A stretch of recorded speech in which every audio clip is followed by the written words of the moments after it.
Hello, YouTube. It's Gavagai, and today I've just wanted to make some comments and observations about an exchange I've had with YouTuber G plus person who goes by Pastor Jose Sanchez. I expect that's his actual name and title.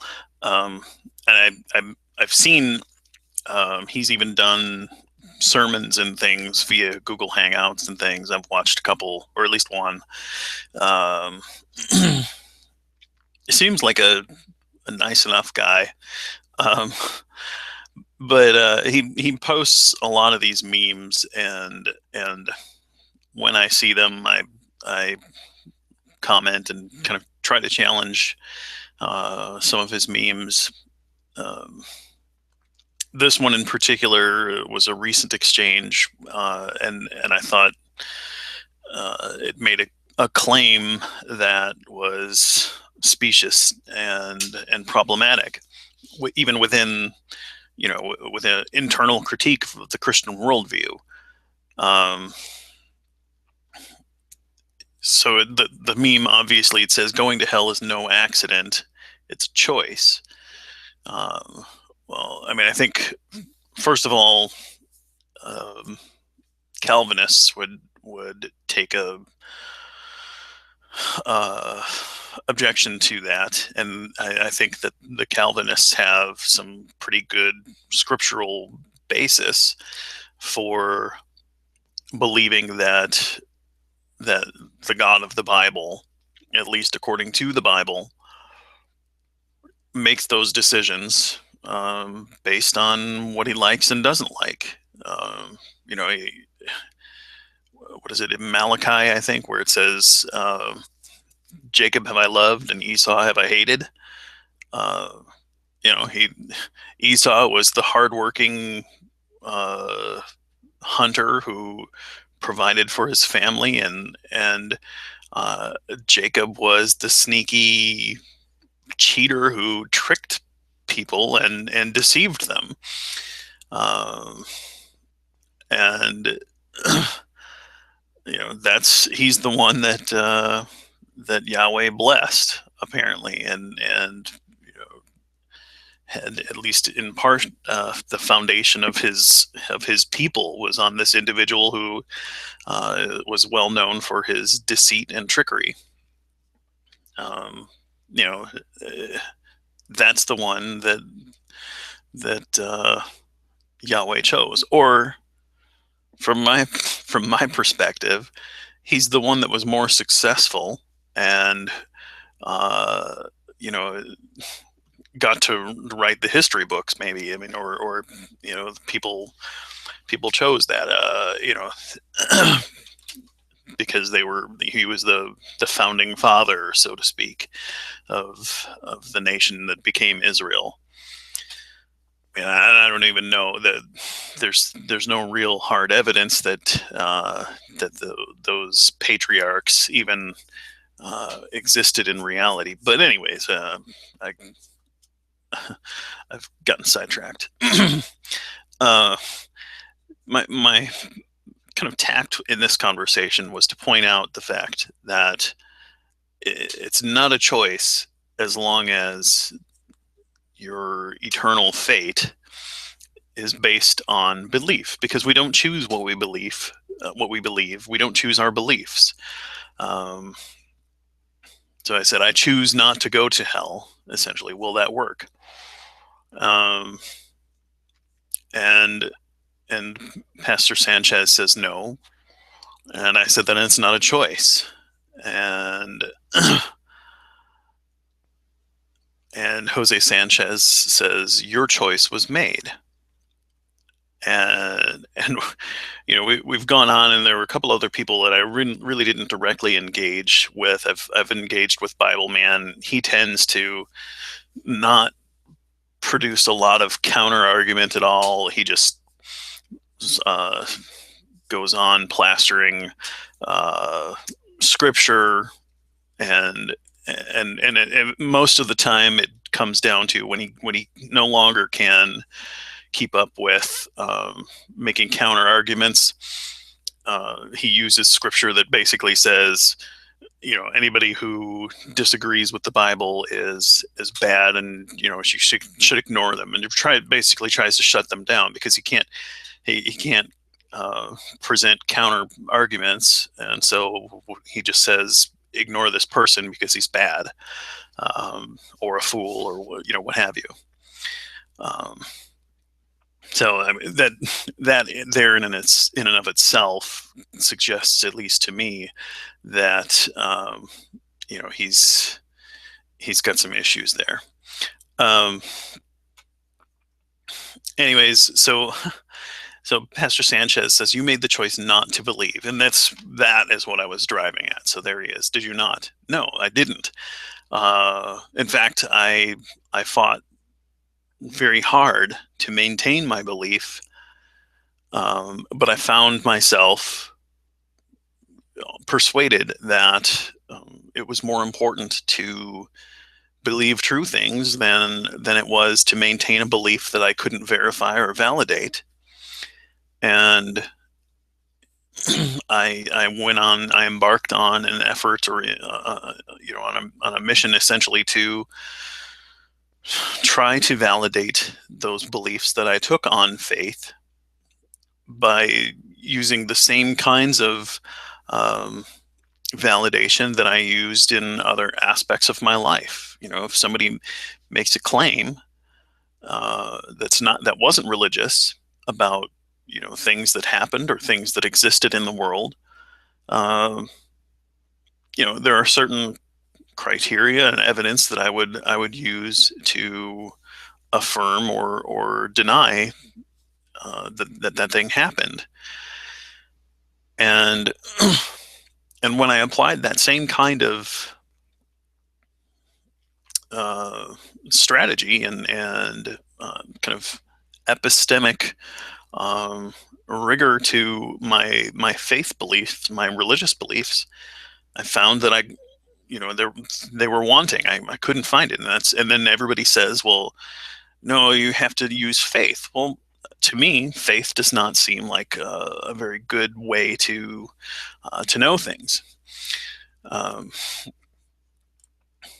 So, at any rate, the conversation went on, and I said, "Well, we've been over this. We don't choose to believe or disbelieve things. We are compelled by reasons and evidence." And I would add to that, in some cases, our reasons are good, and in other cases, our reasons are bad. People believe things for a variety of different reasons, whether they're good or bad. And I've challenged him, and this is true on a number of different occasions, as we've gone back and forth on different comment threads and things, to produce a single example of a belief that, in this case, that Pastor Sanchez does not believe is true, that he could merely just decide by force of will to change his mind about. And I'll often say, well, do you believe in Bigfoot? Most people don't believe that Bigfoot creatures exist, and there are reasons for that. Is because there's such bad evidence for Bigfoot. They and then to challenge them and say, well, okay, try to decide now to believe that Bigfoot exists. Can you do it? And in my experience, I mean, from my own personal experience, that's not how beliefs work. We don't just choose to believe one thing or another. We examine the evidence, and we're persuaded by other people that we believe things. But anyhow, so then he kind of deflects here. He says, I thought atheists were supposed to be logical. What is my evidence that I am not condemned to hell? Well, I mean, what is your evidence that you're not condemned to the hell of some other religion, or the eternal punishment of a different religion? That's not how it works. You don't say, well, what's your evidence that you're not? That's a negative proof. So And I point that out. You would first have to provide evidence that there is such a place as hell. And he says, I don't want that. Well, and and that you don't um, you don't get that until you're dead, essentially. And then he challenges the idea that I was ever a Christian or ever a believer. So all of this is leading away from the core point that I was making. And the core point that I was making was whether or not belief is a choice. So he has deflected once, talking or trying to say, well, do I have evidence um, that I'm not condemned to hell? That's a deflection, because it's no longer about whether or not we can choose to believe things. Um, and then he deflects, taking down a red herring path here, saying, I was never really a believer to begin with, and I most certainly was. I mean, I believed that just like he does. I believed that the Bible was true. I believed that Jesus died on the cross and was raised again on the third day. I believed that through that belief that my sins were forgiven and that I, was bound for heaven. Um, Doubt crept in. People asked me questions. They challenged my faith. I did my best to respond to those questions, but I internalized them because I wanted to know whether or not what I was believing was true. And I came to other conclusions. Uh, and he's saying no deflection, that he's responding to my deflections. The and I lead him back here. I said, look, this is what your meme, the subject of this post, was about. Um, and you have changed the issue, or tried to change the issue and divert. Um, yeah, I pointed those things out to him here. And then he tries to show, or discuss near-death experiences, and his claim is that people from different walks of life and different cultures, they all experience the same near-death experiences, and that's not actually true. People who have studied, there are cross-cultural studies about near-death experiences, and it's chiefly dependent upon the kind of culture that you were raised in. It's dependent upon what you actually believe, and so people from Japan, I guess, are their belief about an afterlife is that it's kind of a beautiful natural setting, and so people see these beautiful landscapes with rivers and fields and mountains and whatever. I don't know all, but I read a little bit about it, and Hindus tend to envision Hindu gods, um, and there's great variation even within the near-death experiences among Western culture, primarily Christian individuals. What they claim to see in a hell type experience is different from one person to the next.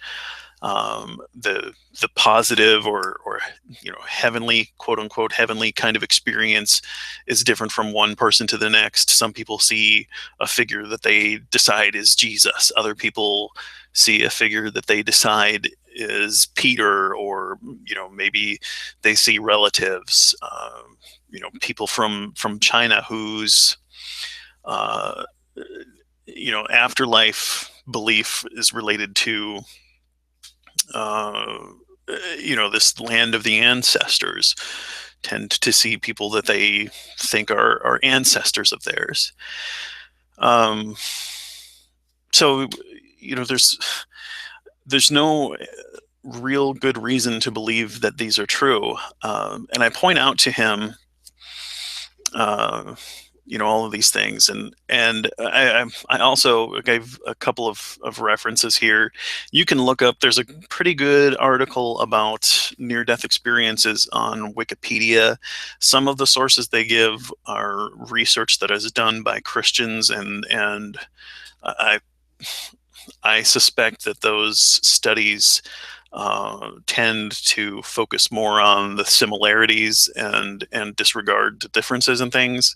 But there are some secular research that shows the kinds of claims that I've made, and you can look into the articles and research that are done by both groups. It's fine, but um,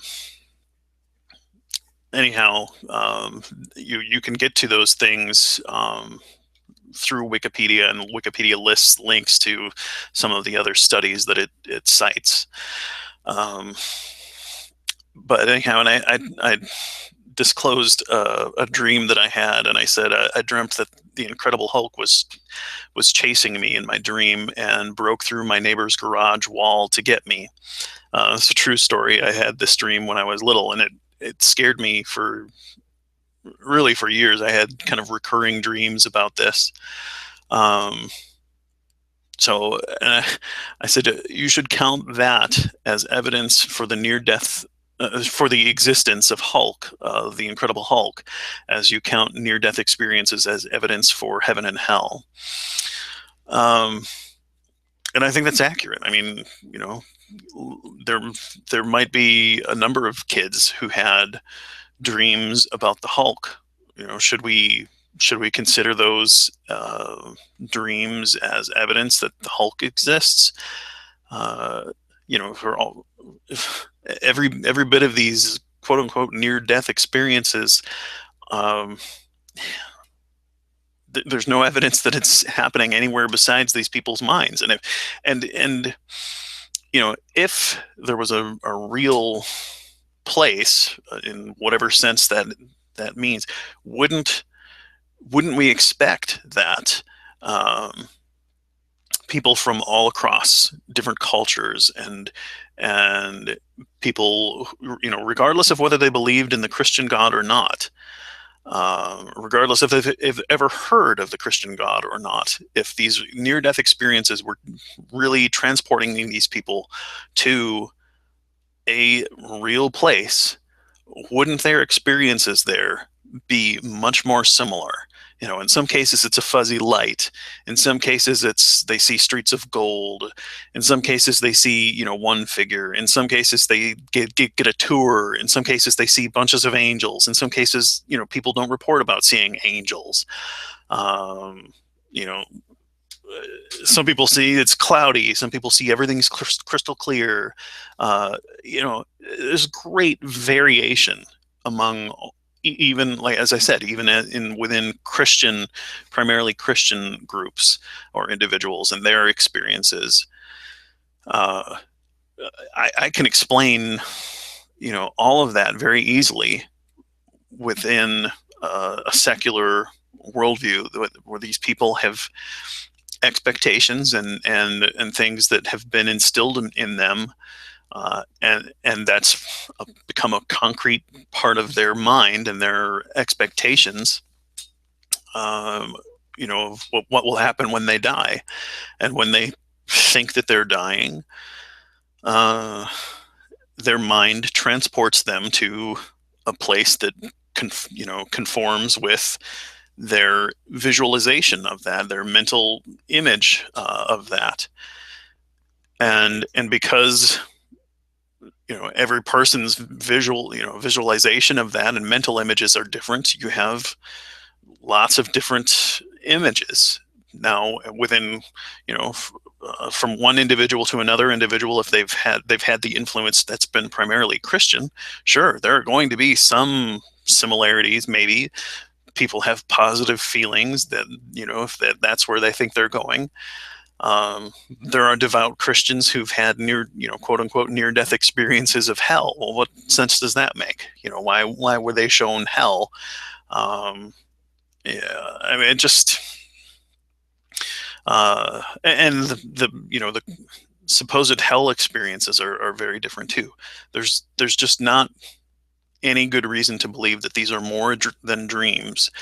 Um, my dream about the Hulk probably has some similarities to uh, the experiences or dreams that other little kids who watched the Incredible Hulk show and had dreams about the Incredible Hulk TV show back when they were growing up in the late 70s and 1980s. They might have had similar dreams with big strong guy that turns green or different colors and is kind of scary and runs around and is inarticulate and growls or whatever. I mean, um, and breaks things. My guess is if we polled enough people, we would probably come across similarities with Incredible Hulk dreams, because there were a lot of us that grew up watching those things, and it made a visual impact on a lot of kids, I'm sure. That's not evidence that the Incredible Hulk is real. It's evidence that we were exposed to something that made an impact on us, and it made an imprint on our mind and our brains. So I would say, there's that. But going back to the core of this, I mean, all of that was deflection and kind of deviation from this core idea about uh, hell and eternal justice, and the fact that the Bible says it's essentially based on belief that determines our our eternal destination according to the Bible. Um, and I mean, my position would be, look, it's just not a just way to do it. Um, and anybody that suggested that this is just, I would challenge them and say, would you be willing to impose that same sort of justice in our societies, in our modern uh, culture, and in our countries? Would you be willing to impose that kind of justice in our criminal justice systems, where it didn't really matter what people did, no matter how good or bad? Uh, the important thing is if they were sorry for it, if they expressed regret, and I mean, I think that's an important thing to take into consideration when we're looking at someone's guilt or innocence. But um, I would say that's not the chief thing, and certainly not whether or not they believed things based on faith. Um, if there was one thing that they believed without having any evidence, uh, and that was what determined whether or not we said they were innocent or guilty. That's just it's an absurd idea. Um, we base guilt or innocence on the evidence that they actually did a thing, and we also, um, as a general principle, divvy out punishment based on the severity of the crime and based on the person's attitude relative to the crime. If the person does express regret, if this is something that's not characteristic of that person's history and past, and it's maybe an exception, and we have reason to believe that they can be rehabilitated and maybe entered into society. We can give them as little as kind of probation kind of thing, depending on how severe their crime was. Was it just a lapse in judgment? Maybe they had too much to drink and made poor choices or decisions, and they're going to try and get some rehabilitation about their alcoholism or something like that. I mean, those things play into it. We don't say, well, are you sorry about what you did and you're going to try and do better? And do you believe this crazy claim? If so, you're okay. And if not, you're going to be subjected to torture for as long as we possibly can. Um, and and I would challenge anybody who tried to say, oh, this is the other direction I've heard believers try to go, is that, well, we don't understand God's justice. Well, if that's true, I mean, you could say that about anything and say, well, as long as I don't understand it, it must be better than what I do understand. Um, that's not a good argument. That is um, that's relying on someone else to make your choices for you and to think for you, and it's a very dangerous thing, especially when you don't have direct access to this God. Um, you have you have a book written by people who said they heard from a God. You're getting this secondhand from people. If I told you I heard from a God and he said to do a bad thing, or something that you perceived was bad, my guess is most rational people would say, no, I'm not going to do that. But when the same situation is proposed in the Bible, and you have people that are willing to do terrible things, or there's this promise of this thing that by all normal standards would be terrible, punishing people for eternity, burning them for eternity. You throw up your hands and say, well, I'm just going to yield to what someone says that a God told them. Well, no thanks for me. So I think I'm going to wrap it up. Sty, I saw you just posted requesting a link to join.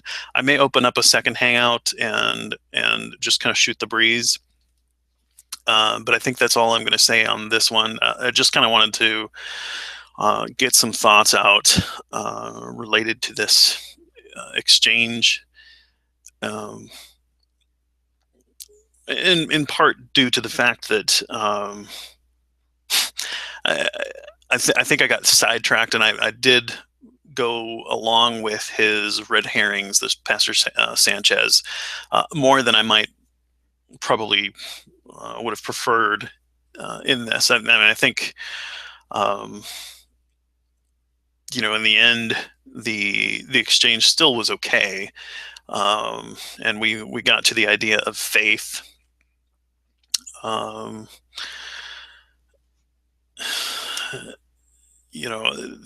I would always challenge this idea.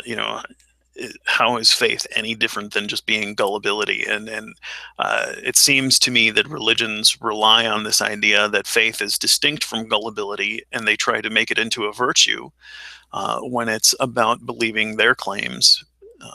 But it's you can believe virtually anything based on faith. This act of instilling complete trust in something just because it's from a certain source.